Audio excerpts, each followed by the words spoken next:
The shuttle descended through the amber clouds of Verical Station with a hiss of pressurized atmosphere. Inside, 30 alien cadets sat in disciplined rows.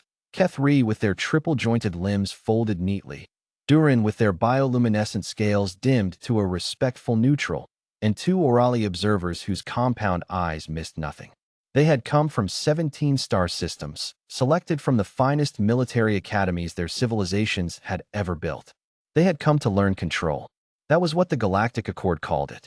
Control. The philosophical discipline behind restraint in warfare. The ancient doctrine of measured force. The sacred principle that a soldier who could hold back was worth 10 who could not. They had not come expecting the human.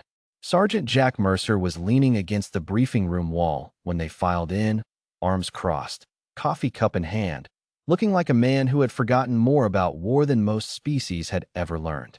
He was unremarkable by most standards. Medium height, short dark hair going gray at the temples, face carrying the specific kind of tired that didn't come from lack of sleep, but from an excess of memory. He said nothing as they settled into their seats. He simply watched. The Accord liaison, a tall Kethri named Overseer Vrail, stepped forward and addressed the cadets in the common tongue.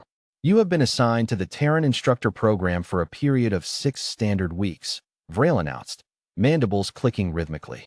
Sergeant Mercer has been selected based on his service record and his demonstrated capacity for. They don't need the sales pitch, Jack said quietly. Vrail paused. Sergeant, they're soldiers, or they're going to be. He finally pushed off the wall and walked to the front of the room. 30 sets of alien eyes tracked him. They want to know if I'm worth listening to. Fair enough. He set the coffee down on the podium. My name is Jack Mercer. I've been in combat on 9 planets. I've commanded units ranging from 4 people to 400. I've won engagements I had no right winning, and I've survived ones that should have killed everyone on my side. He paused. And I've made mistakes that I'll take to my grave. The room was very quiet. The Accord says you're here to learn control. The word came out of him flat, almost skeptical. I'm going to teach you something different. I'm going to teach you what control actually costs, and why humans decided it was worth paying. The first week, he didn't teach them tactics.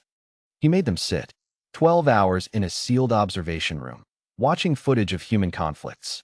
Ancient wars. Recent ones. The cadets shifted uncomfortably. The Durin cadet named Lily Designation Oro, who had chosen a human name out of cultural curiosity and kept it, raised her hand on the 3rd day. Sergeant Mercer, she said, scales flickering gold with confusion. Why are we watching humans lose? Because losing is how we learned, he said. He walked to the screen and paused the footage on a battlefield, smoke, ruin, the aftermath of something terrible. Every species that ever picked up a weapon thought about power first. Jack said, how much force can I bring? How fast can I destroy? How completely can I overwhelm? He tapped the frozen image. Humans are no different. We spent centuries doing exactly that. We were spectacular at it. He let that sit for a moment. We were also spectacular at destroying ourselves in the process. Planets scorched. Populations erased. Entire generations lost to wars that nobody remembers winning, because there was nothing left to win. He turned to face them. You want to know what changed us? It wasn't philosophy. It wasn't ethics. It was math. We did the math, and the numbers told us that unrestrained warfare is self-defeating. Every time. Lily Oro's scales had gone a thoughtful blue. So control is practical. Everything real is practical, Jack said. The Accord dresses it up in doctrine. I'm telling you the truth underneath the doctrine. Week 3. Jack ran them through simulations, not the clean, sanitized kind from the Academy programs. His simulations had incomplete information, civilian populations, supply failures, commanders who gave contradictory orders, and enemies who didn't follow predictable patterns. The cadets struggled. They were brilliant, every one of them. They had reflexes and processing speeds that made human reaction times look sluggish. Several of them could run battlefield calculations in their heads that would take a human officer a dedicated computing unit. And they kept making the same mistake. You escalated, Jack said after a particularly brutal sim, standing at the replay board. He highlighted the decision point. The moment the cadet in command had chosen maximum force to end the engagement quickly. Walk me through your thinking. The Kethri cadet, Cadet Renvorik, straightened. The fastest resolution minimizes total casualties, Sergeant. I calculated. You calculated wrong. Jack's voice wasn't harsh. It was patient in a way that was somehow harder to bear. Look at Sector 7. What happened 40 minutes after you ended the engagement? Renvorik looked.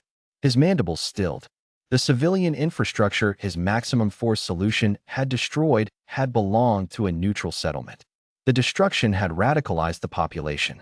The 40-minute mark showed the beginning of an insurgency that, in the simulation's projection, would cost 3 times the casualties of the original engagement and last 11 years.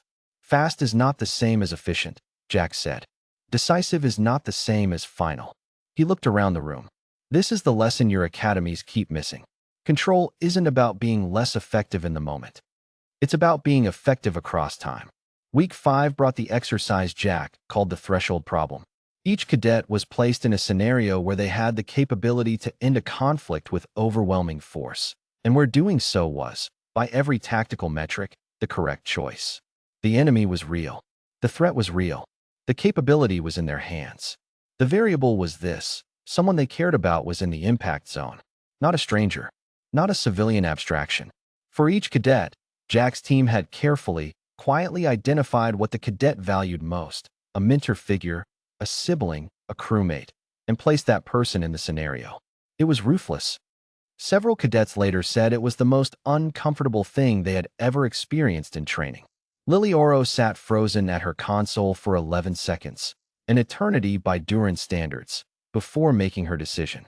She called for evacuation, bought time, accepted losses she could have avoided, kept the larger solution available, but refused to use it until the zone was clear. It took longer. It was messier.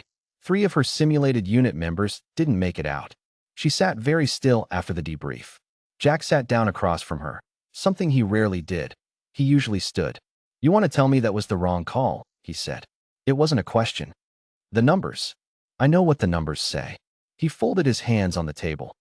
Tell me what you say. Lily Oro was quiet for a long moment.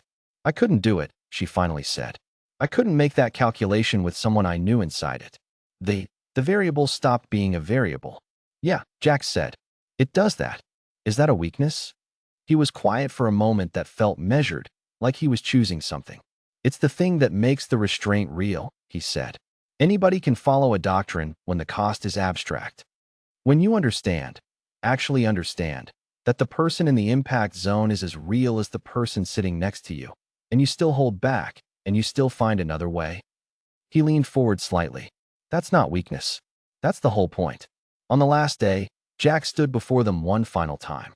30 cadets who had come to learn a concept and were leaving with something harder and heavier and more honest.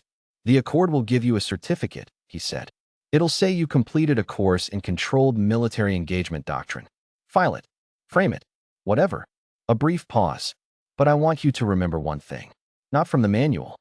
Not from me. He picked up his coffee cup, the same battered one from the first day. Every species that ever learned restraint learned it the same way.